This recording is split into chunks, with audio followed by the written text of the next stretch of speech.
There was no test batch. When it costs about $15,000 to produce that batch, you can't dump it down the drain. So it's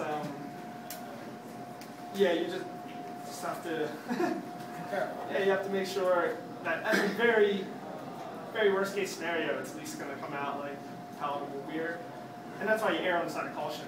I mean, there's a lot of things you can always do to like ramp up a recipe. I mean, you can do things in secondary. If you want more hoppiness, you can dry hop. Especially if you're using like spices and stuff, it's always best to err on the side of caution that way because you can always add spices to secondary. You can't take spices out. Like when I made cellar door, in the sage aspects, I made a test batch at home, and this is the funny thing. I put a ½ ounce of sage in 10 gallons for the test batch. It came out pretty good. I thought it was a little high on the sage, but not too much. But I made it on a 30 barrel system. I used 2½ ounces on 30 barrels. And it still shines through. And I just put it in a hop pack, so it only ran through. I only ran 15 barrels of it through the hop back. The first half of it through the hop back, only for 15 minutes, and that's how much sage came through. But on the homebrew scale, I just threw it in at the end, and it was way more than it was, and it just shows the. That's fine. It's odd, and I don't know. I really don't know why. I figured it was best to err on the side of caution. When it started coming through the hop back, the whole brewery smelled like sage. And I started getting scared. That's why it's like 15 minutes later, I was like, oh, let's shut the hop back off. I don't know about that. So. I'm not sure if you get into it, but where you grow and brew it? The brewery, it used to be called Clay Pipe Brewing. And then they sold it to a company called, now it's called Dog Beverage Company. They own these two pubs called Pub Dog, and just two local Baltimore places that make their beers, and they distribute in Maryland as well. But is the key for you in order to get the beers back into the U.S. that you have a relationship with a distributor? Do you think you'd be able to brew in Belgium and get them back into the U.S. and still sell successfully? You're not moving in there, Aiden. Sorry? Don't push it. You're not moving in there, dog. Don't push it. What's the question again? No, it's like you're making your beers over in Belgium, you then get them over, back over here, and you already had a relationship where you knew someone on the distributor side. Yeah. Okay, this is your dream. You probably still would have gone over there and done this, even if you hadn't had the relationship with the distributor. But I would have liked to, but without an importer, you're not doing it on your own. I mean, because you got to ship a container, and I'm not filling a container with my beer. It has to come over with a lot of other beers. Okay. There's a lot of, he's got an attorney. He's got all the. So he handles all the customs and all that. Yeah, all the customs, and it's still a pain in the ass for him. It's to do not just my beers, but just importing in general. There's a lot of red tape. I mean, it's crazy. Even just on the local level of making the beer, that was.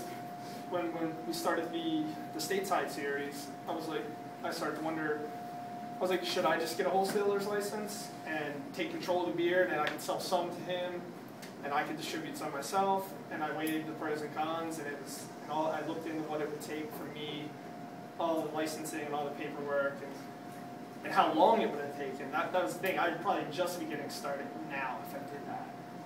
And also had to invest a lot of time and money and assloads of paperwork. Like every month you have to do like crazy reports on like how much you sold down to like up to the ounce.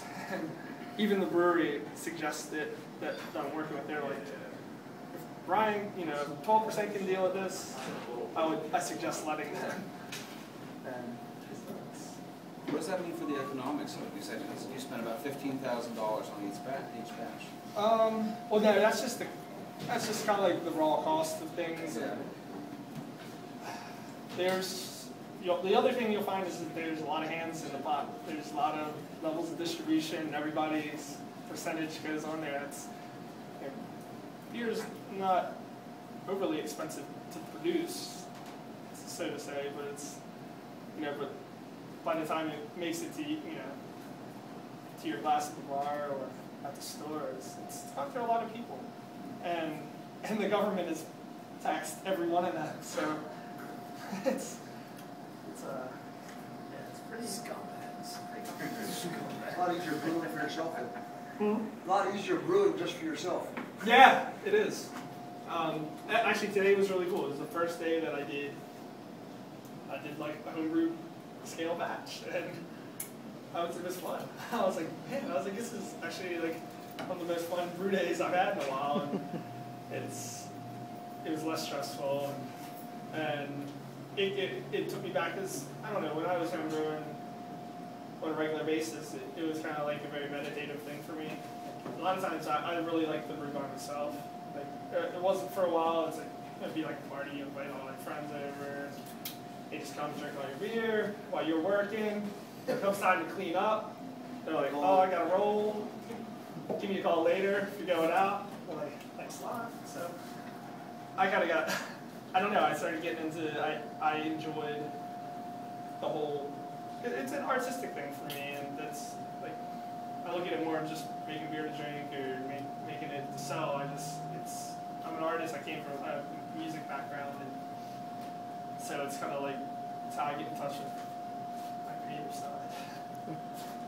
Ryan, I concur on the process. That's a lot of fun. Just, it's always good to have friends around, but at the same time, it's good to meet you two in your beer. But I wanted to ask you about the importing process. When you talk about containers, and you talk about shipping with other beers, Haven and I are partners, so. They're going to elope to Belgium. That was a secret until after the wedding, damn it. Haven's my hetero shipping mate. So. Now you talked about Roommates.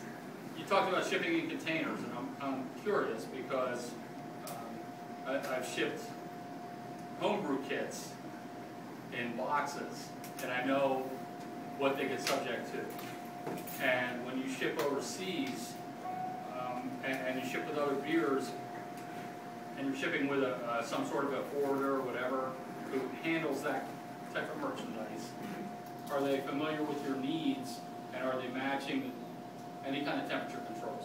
They're temperature controlled containers. Okay.